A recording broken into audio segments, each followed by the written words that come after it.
Well, it seems like Riot is onto something with how they are handling the lore. Because surprisingly, we are getting more things as the season is evolving, and so the lore is going forward, at least there is a bit of an illusion that the lore is going forward because not that much is happening, but stuff is happening, which is still better than what we had 2 years ago. And so with the release of Mel, we also got a brand new motion comic with that. And while we will not learn anything that big from this comic, it is mostly just a setup of what Mel is doing in Noxus, really. It does set up a lot of really cool things. Dare I say, some things that might be utilized for the MMO. And so, without further ado, let's jump into the new comic. I'll try to show it on screen, but in case you didn't notice, it is cool how all of these comics actually have different loading screens. Before the loading was Black Rose and now it is Medarda logo. Hey, that's pretty cool. But more importantly, the first thing that happens once we jump into the comic is that now we are in an arena. Specifically, it is called the Noxidai Arena, which is already a reference to some deep lore. If we go back to Mordekaiser's lore, I know, we're here again. Well, in the Proclamation of Triforix story, which technically that is more of a Swain story, we learn about the 3 ancient tribes that represent the 3 principles. It is the vision of the Noxidai, the might of the Noxcry, and the guile of the Noxtalai. So it's not like Riot is just making up new names. No, this is actually a really cool reference. But anyway, let's actually move forward. And here we can already see something else that's really cool. We can see that we are in the Shuriman quarters in the Immortal Bastion. Now yes, in case you didn't know, the Immortal Bastion is really massive. It is really like an entire region within a capital city. And it's cool to see that the Immortal Bastion does actually have different parts that look totally different.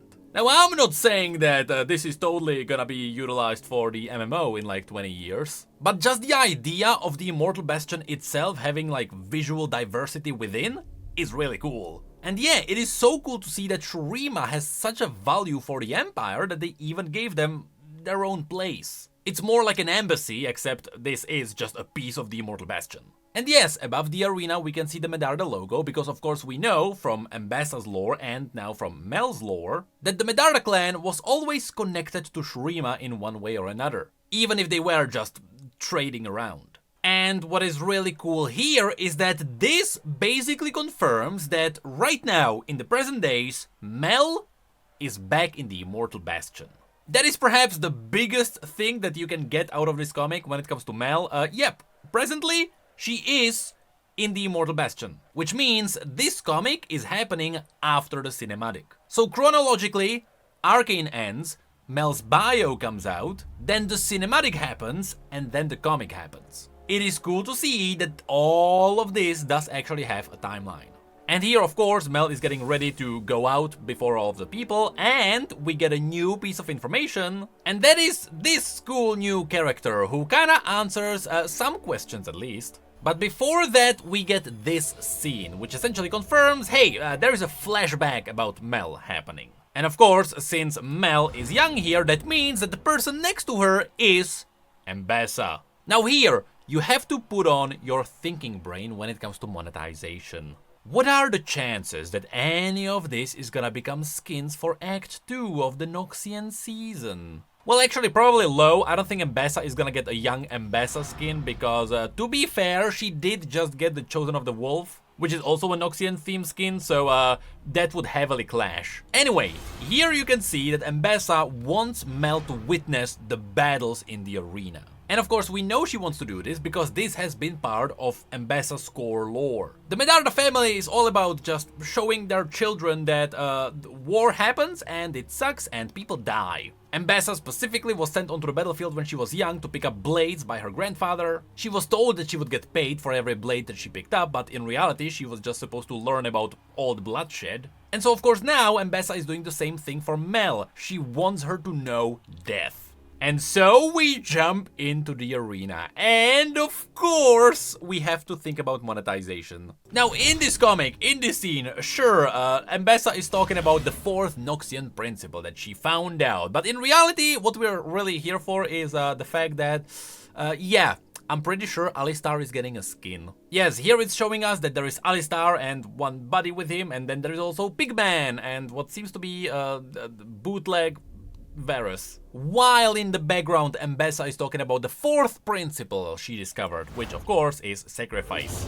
Now, as to what does sacrifice have to do with Alistar?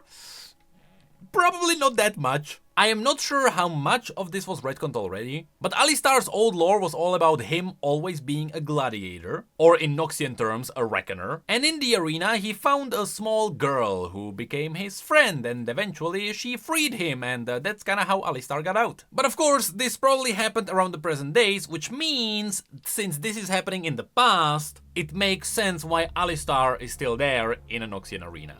And there we can see that, yeah, the Alistar is fighting Mr. Pigman. What does sacrifice have to do with that? Probably not that much. It's mostly just a visual guide, I guess. Though there will be a slight twist that is probably coming. Here, I really try to look into the crowd, and I try to look someone that I would recognize, apart from maybe Bootleg Echo, but no, there is no one there. And yes, Mbessa calls the fourth principle the mark of a true warrior, because warriors have to sacrifice everything they possibly can to survive and to win. Here we can also mention that the person who was there with the pigman is using the long claws, which are usually used by hemomancers. I mean, they were always linked to Vladimir, which could be why this reckoner is also dressed in red and slightly shady. But truth be told, if we go to Legends of Runeterra, we may also find other reckoners who are also using these weapons. So don't freak out, there is likely nothing too deep in here. And curiously enough, we can see that Alistar actually throws his buddy to the side as he defends him from the slashing weapons. Of course, Mr. Claus gets punched back, and then something interesting happens. As Mbessa, again, in the background, is talking about how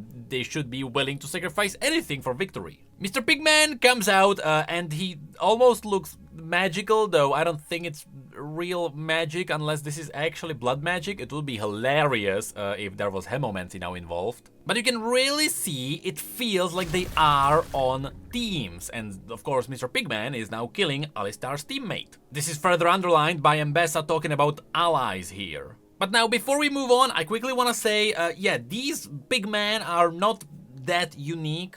Again, going back to Legends of Runeterra, we have seen them before. Although in that case, that was likely a human being that was twisted into whatever that is. This just seems to be a whole new species. But of course, Alistar comes out to protect his friend.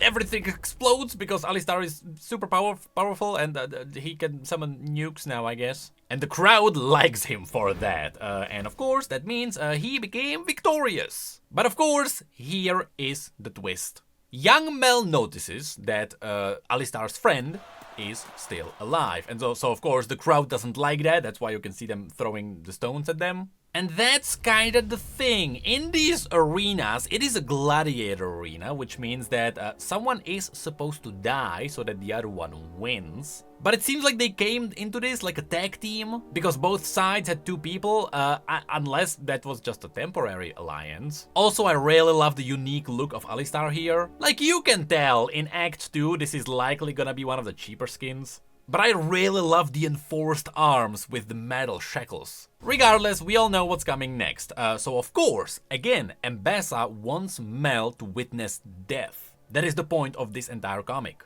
And so of course, Mr. Friend braces for what he knows is coming next. And without too much hesitation, Alistar just goes for it. Yeah.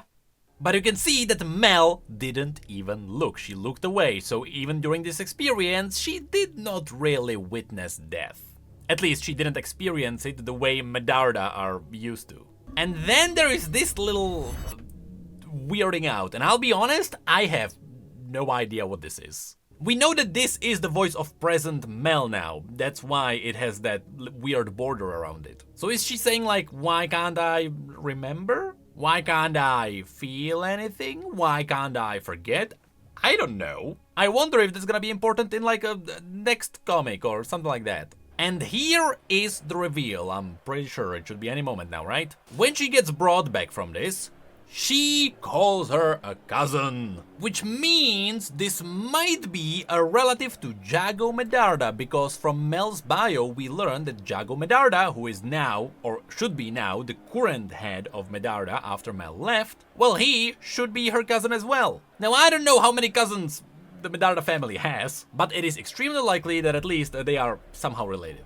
And of course, after this, Mel is escorted to her seat, and that's really where everything ends. There is, as I said, not much to a big point when it comes to the story, but there is very slight twist. You see, even from the bio, it was kind of hinted that Mel is going into Noxus with the idea of maybe pushing forward the fourth principle, which is sacrifice. It was kind of hinted, but now at the end you can see here that her mother was wrong and that the key to her strength isn't sacrifice. And as this finishes off, you can see that she says, "Compassion does not beget weakness," which is technically related to her bio, because there she said that she doesn't really want to be in a place that is all about strength, but also a bloodshed.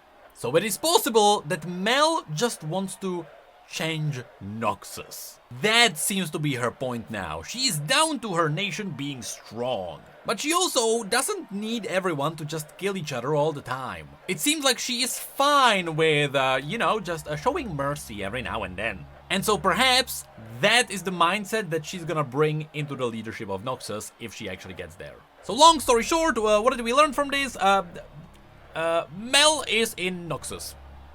That's really the big thing. She is in the Immortal Bastion. But the coolest part still is that the Immortal Bastion actually has a Shuriman quarter. It is really these tiny details that come out of nowhere that excite me the most. So is this a banger comic?